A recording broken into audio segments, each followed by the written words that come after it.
Hey you guys, what is up? It is your boy, the Black Ninja, also known as the Real Ninja, also known as Jordan, and today, today we got my first impressions, well, more so like my whole first day and a half impressions of Infinite Warfare. So, let's get started. I got a piece of paper in front of me, as you guys can hear. Got some cardboard paper because I don't have any regular paper.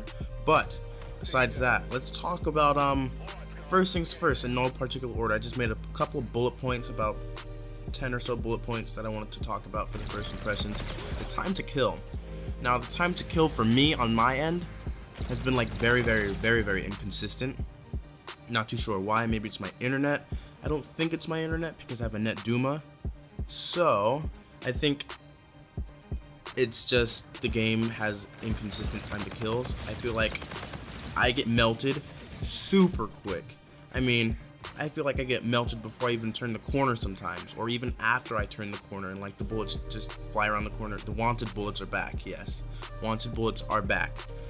But at the same time, sometimes it feels really nice and really satisfying to kill someone.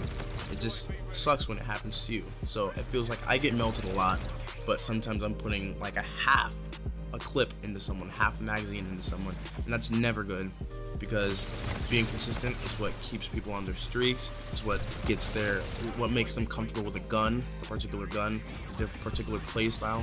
And with the inconsistency, it's really hard.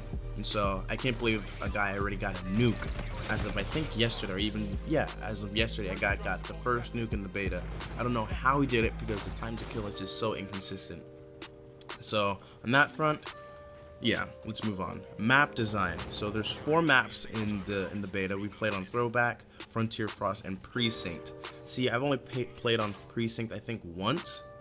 So yeah, I really didn't play yesterday, or I didn't play much yesterday because I was sleeping. It was my first time sleeping in like 3 days because of the beta. But yeah, let's talk about Throwback. Throwback is a really good map. I like the layout. Reminds me a lot of I think Metro from Modern Warfare 3. How it has like the trains and stuff in the middle, and it also gives me that Nuketown vibe because of just the scenery. Not as in like how small it is or compact it is, but in terms of the scenery, it's kind of very Nuketown-esque in a way. Frontier, I believe Frontier. Hold on, you're probably gonna hear me clicking my mouse too. I'm trying to find things on what maps look like. I think Frontier is the snow. No, let's talk about Frost then, because no, Frontier's the space one. Yeah, at first Frontier was very it did not sit well with me at all when I first got on it, and then it grew on me. I found out where to go and like where the flow is. Sometimes it can still get a little jumbly and messed up, but I know where I need to go on the map to get my kills. But when I first played it, like the first maybe 3 or 4 hours, I hated that map. I complained to all my friends, all my buddies, everything like that. It was horrible, but it grew on me. So that one gives an okay for me. Frost is the one next to Jupiter. That map is okay. I think that one's my least favorite map. And then Precinct, I love Precinct, even though I played on it once, just solely because of the fact that it's based in Japan, and I'm obsessed with Japanese culture. So I love that map. It's a pretty map. It's an awesome map, looking at the Japanese characters and the kanji and things like that. So A+ on that one. Now let's get on to weapon variants. Weapon variants, just as I thought, they're not going to be, I don't think they're as bad as they were in Advanced Warfare. Advanced Warfare's weapon variants, I feel like were super cheesy and super game breaking. I feel like in this game they're not going to be as bad, and from the weapon variants that I've seen, I don't feel like I'm getting any more outgunned than I usually am or anything like that. And maybe just because of the inconsistency, we can't tell just yet. But yeah, I mean, I don't know. I feel like the guns are pretty fine for the most part. I don't feel like anyone has like a major advantage with any of these perks versus someone else with a common gun. I feel like at the end of the day, it still comes down to weapon skill and ability. So it doesn't matter if a guy has a nuke on his gun. Can he actually get a 25 kill streak? Probably not.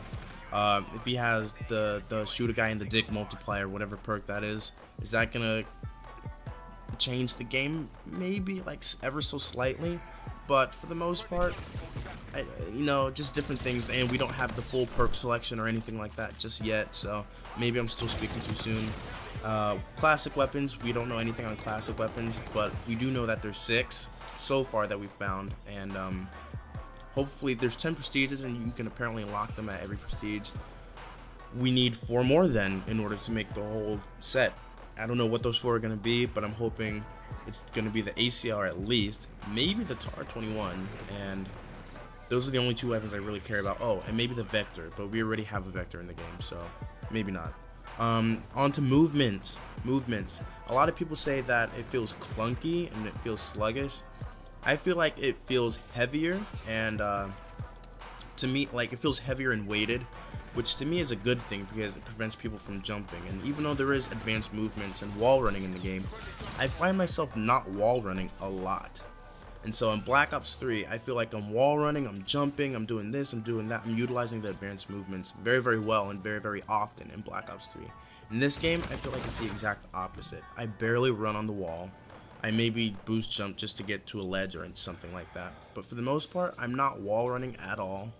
And so, to me, that's good. And I don't know, I like it a lot. A lot of people don't like it. And I played Black Ops 3 today, like a couple hours before I'm recording this, and playing Black Ops 3, it was very, very, like, it almost felt like I was on ice now that I played Infinite Warfare for like the last couple days. And it's not necessarily a bad thing, it's just different. So on to the rigs. I love the rigs. They're not too OP or anything like that, and definitely my 2 favorite are FTL and Synaptic for sure. I love FTL with the FTL jump. That thing gets me in and out of a lot of trouble. It gets me into trouble sometimes, but for the most part, it gets me out of trouble, or it helps me traverse the map easier. Synaptic with his equalizer is a beast. I go on tears with that thing. Score streaks are fine. I can actually get score streaks in this game. I feel like in Black Ops 3, I feel like the score streaks are so hard to get. I don't know, maybe I'm just a sucky player. The thing is that I just never keep a kill streak to begin with, just because of how aggressive I am. So it's not like I always get my that's the reason why I never run high kill streaks. I always run the low kill streaks because I can't do that. I'm too aggressive and I know I'm gonna die. So score streaks are fine on that part. I usually run counter UAV, UAV, counter UAV, and then the Warden. That's usually my go-to. And maybe when the new when it actually comes out, SR-71, whatever that equivalent is, the Blackbird. And the crypto key earn rate, oh my god, it has the same problems as Black Ops 3. They need to buff it. At the end of a match, you only get 2. Why should I only get 2 crypto keys if I'm going 30 plus almost every game and at the top of the leaderboard? And I feel like they need to have a way to fix that. And I came up with a solution, sorta. First place gets an additional, I guess, 6, not even 6, but maybe an additional like 3 or 4 crypto keys. Second place, 1 less than that. Third place, 1 less than that. And then everyone else on the remaining team just gets the normal 2. And that's how I feel like they can fix that. So I don't know, it just needs to be, if I put in all this effort and I'm carrying the team, I feel like I should get more crypto keys. That's just me though. On to mission teams. I feel like that's just like very similar to like they just give you things to do in game, very similar to Destiny's bounties. They just give you an extra thing to do to get more experience and salvage and things like that. I love that. It's a very good way, very fresh way to keep things good. And then that's pretty much it. In another video, I'm going to talk about the cosmetic DLCs and moving forward with microtransactions. So I hope you guys enjoyed my first impressions, and as always, this was your boy Jordan. Like it if you like it, dislike it if you dislike it, and I'll see you guys in the next one. Peace. New York, stand up.